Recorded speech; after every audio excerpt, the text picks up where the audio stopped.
share this out, so bear with me. BRB. Okay, guys, I am back. I am here. So I basically did some research into Josh D'Amaro. He's 55 years old. He was born in 1971, which makes him like 2 years younger than me. He's full on into Generation X, which I think is a good thing. It's good to see my people getting a chance, I guess is what I'm going to say.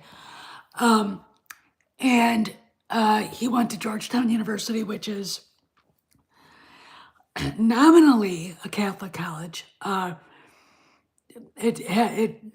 Basically one of the things about it is Georgetown Hospital has the Vince Lombardi Cancer Treatment Center. Coach Lombardi got stomach cancer, and that's where he went to get help before he died back in 1971. So there's that. D'Amaro came to the Disney Corporation in 1998, worked his way up, then there you have it. James Gorman, who is the chairman of the board of Disney, which I think is actually a more important role. Running the board of directors is I think a little bit more of a power role than CEO even, because he can basically be the last word on hiring and firing studio heads and directors, and this is where the parks are going, this is where the Disney luxury fleet, their ships are going, whatever. So we've got, James Gorman said Josh basically hit every check mark that they were looking for. Interesting thing about Josh, and I'm gonna segue it by saying, here's something no one knows about Bob Iger. And I'm pretty sure the black pills never took the time because they're lazy to look. And did you know Bob Iger switched from Democrat to Independent in 2016? Yep.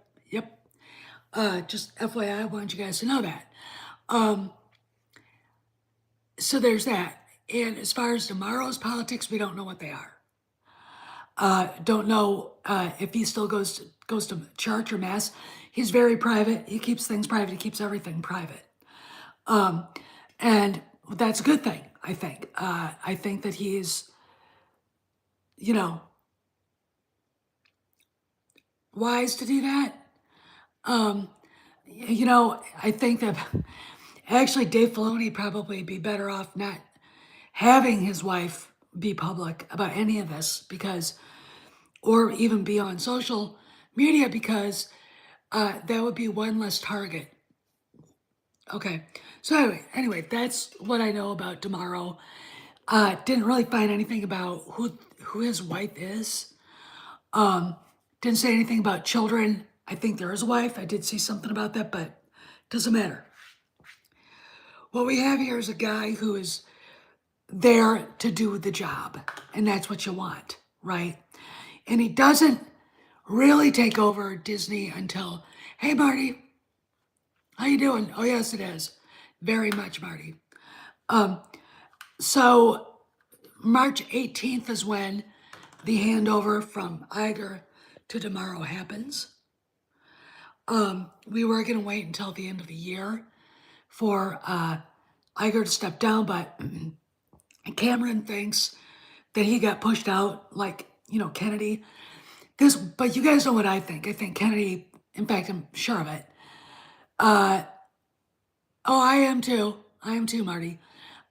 Kennedy, I think, got pushed out in July of 2023. There's almost no way she was there, huffing and puffing and doing shit at Lucasfilm because we know they sent the Nazgul up to San Francisco, the Witch King of Burbank. You guys remember that? They kicked her off the Lucasfilm network for a while, at least. And then there was Sparrow. They told us that movers were seen in her office up in San Francisco, packing things up and taking them. All right. So, her husband can pretend. Do you remember last year when I kind of poked the bear and he responded? The reason why I call him fake Marshall is because I knew he was full of shit.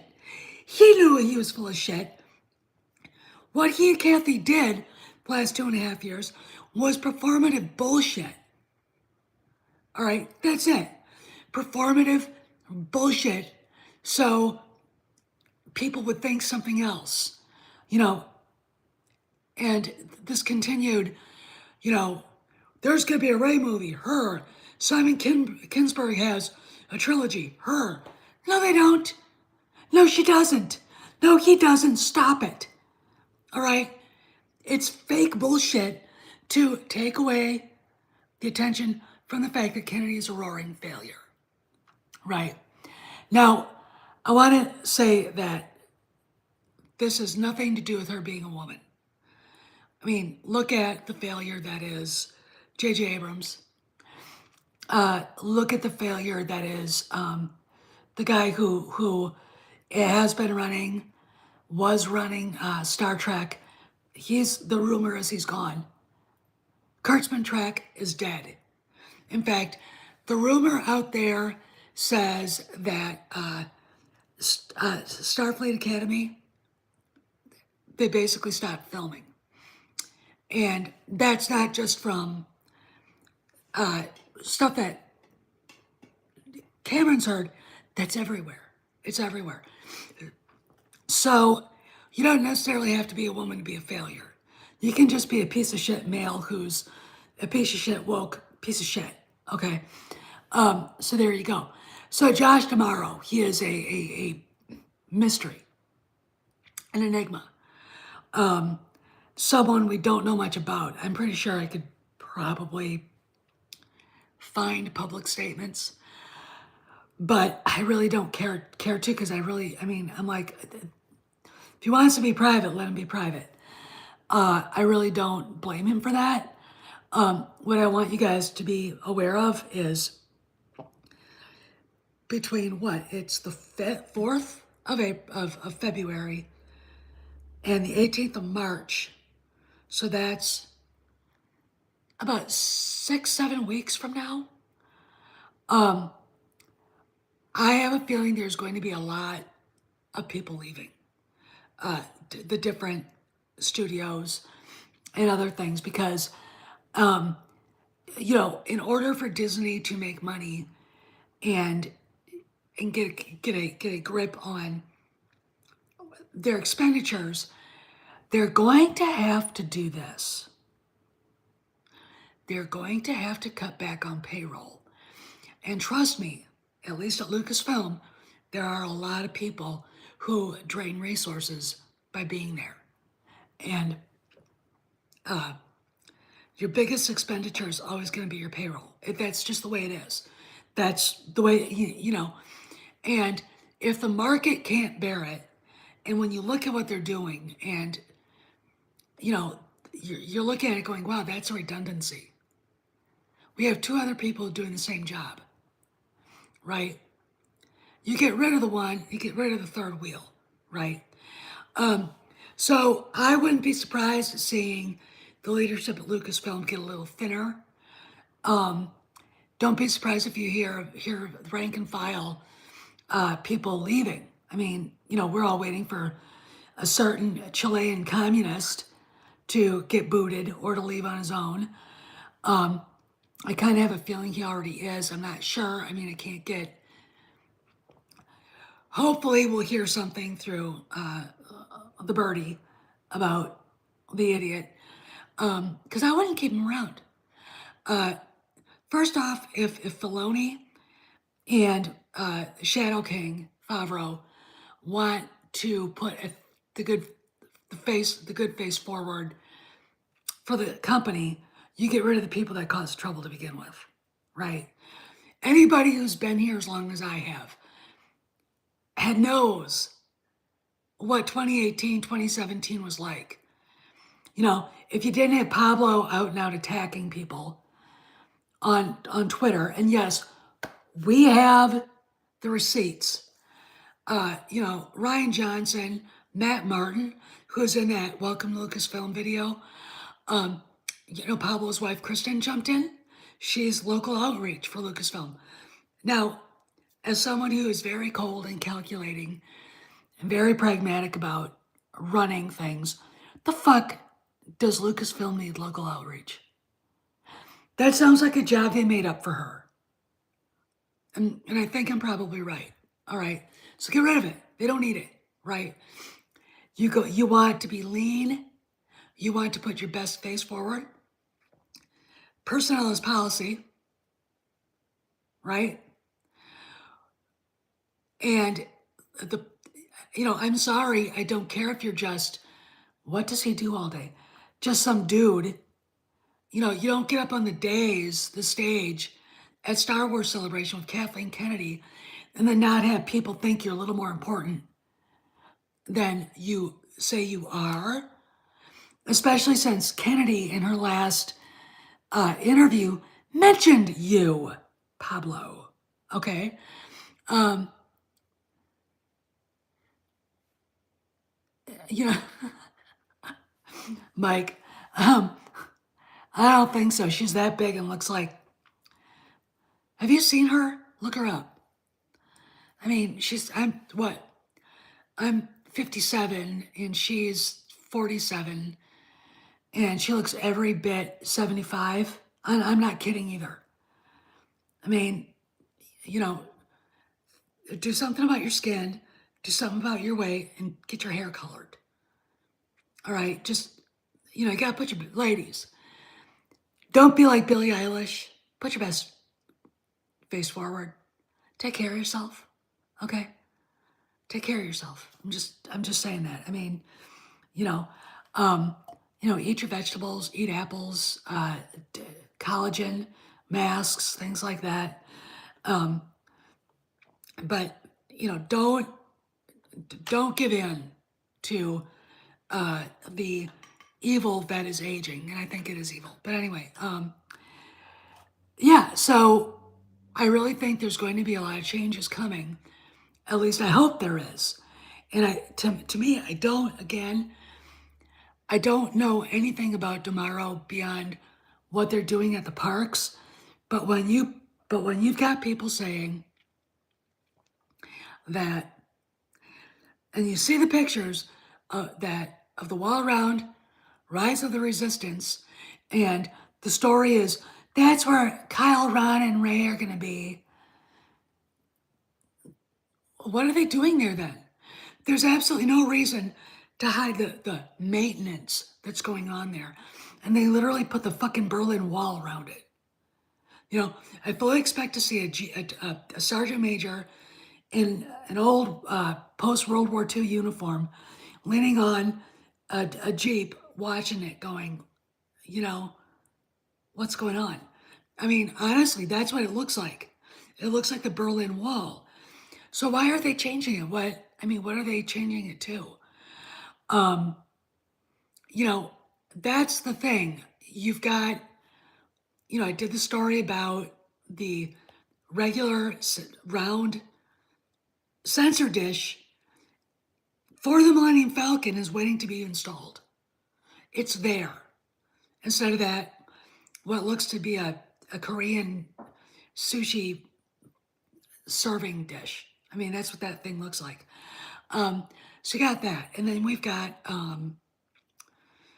you know, Vader showing up, the 501st, his stormtroopers, Han and Luke and Leia. Chewbacca, of course, is ubiquitous.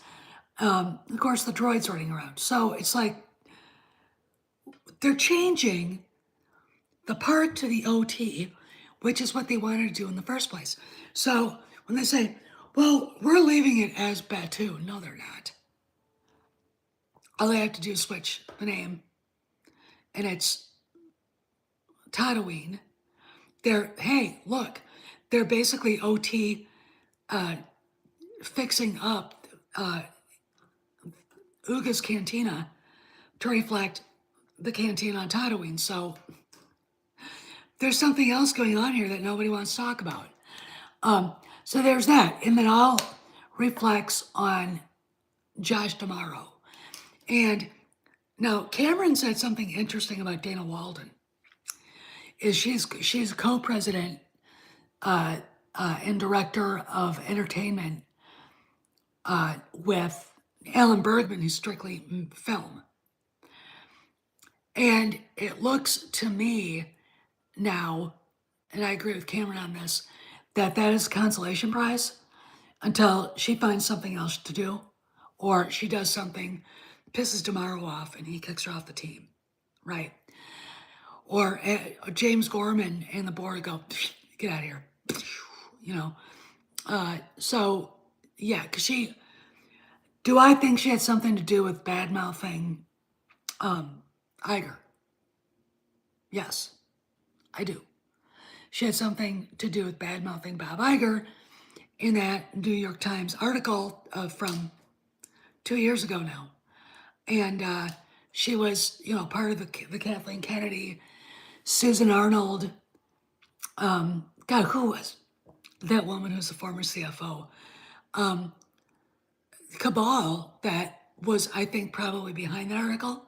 So there you go. What else?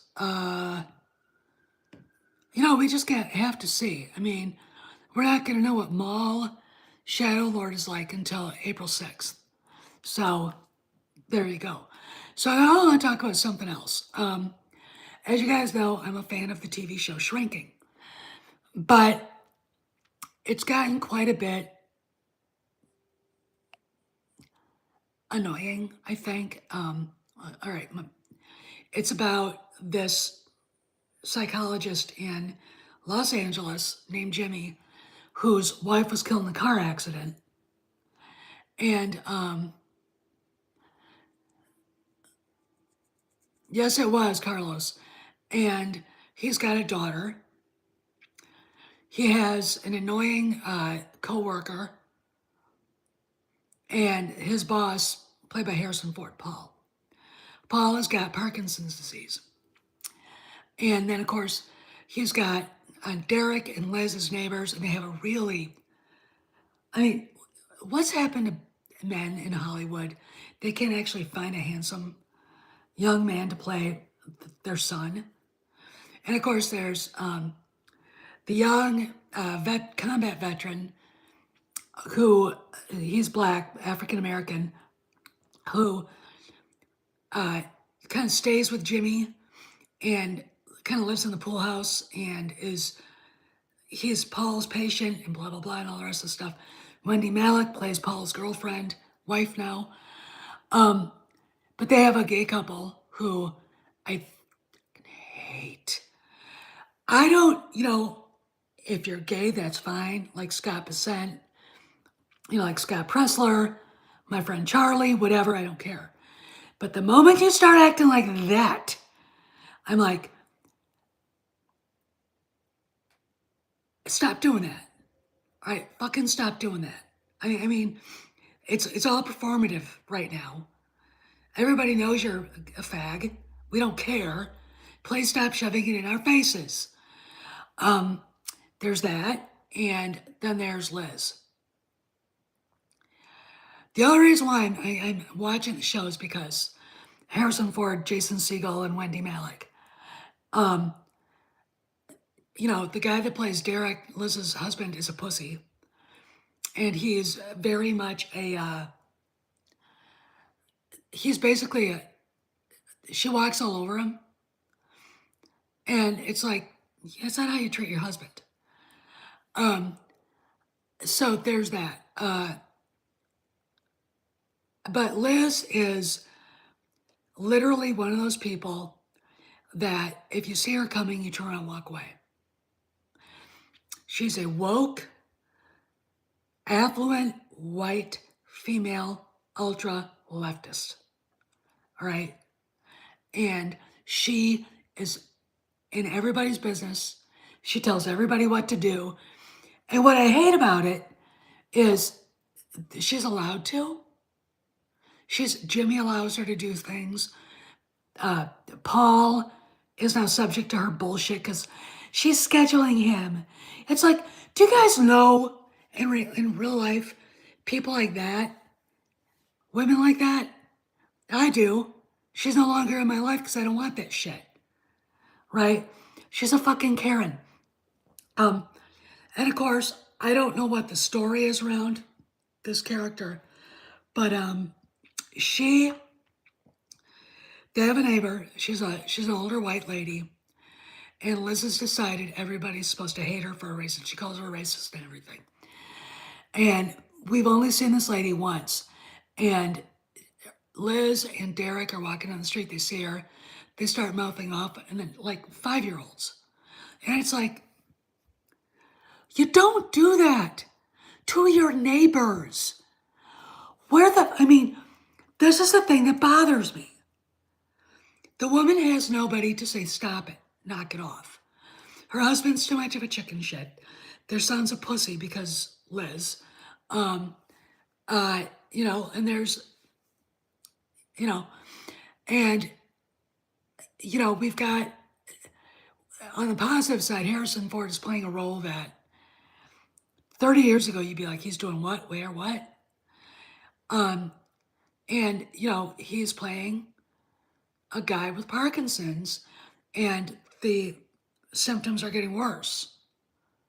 I mean, he's starting to have hallucinations, which Parkinson's patients do. And it's sad.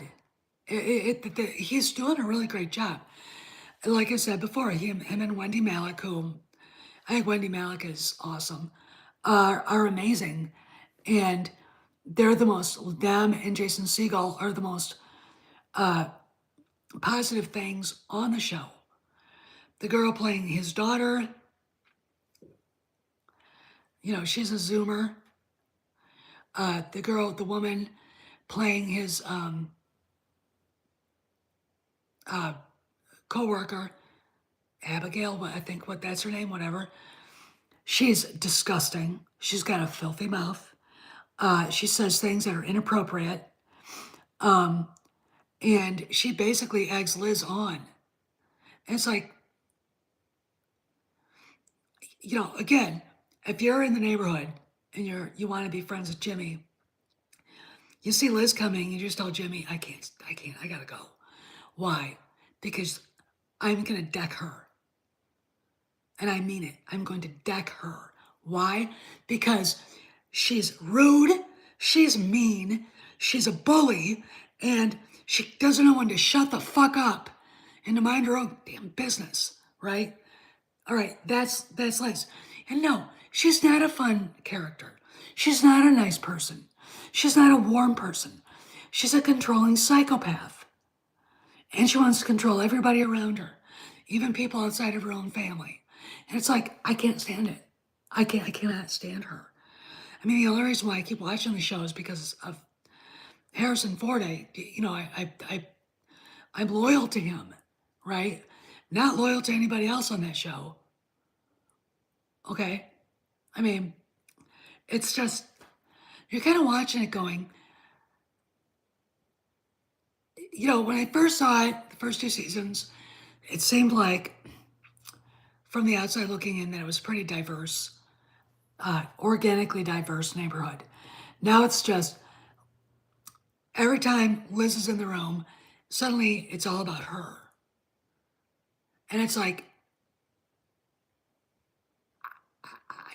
I hate her. I fucking hate her. Okay? Anyway, so I just wanted to talk about that, and I gotta go. So you guys have a good afternoon. Anything happens, see you around the galaxy.